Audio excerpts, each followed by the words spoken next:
দুনিয়ার উদাহরণ হলো তিনটা লাশ আর চারটা স্বর্ণের টুকরার সভা।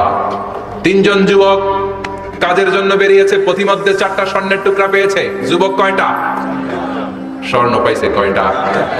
মহা খুশি, খুশিতে বাকবাকুম, চারটা স্বর্ণের বড় বড় টুকরা পেয়েছে। আমরা আজীবন খেলে বসে খেয়ে যেতে পারবো, কিচ্ছু লাগবে না আমাদের।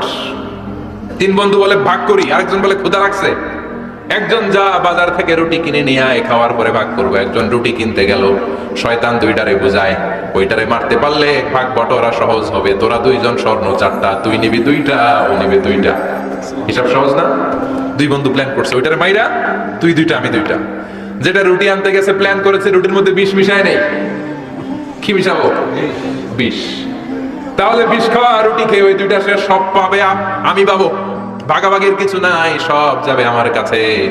চারটা স্বর্ণের টুকরার মালিক আমি।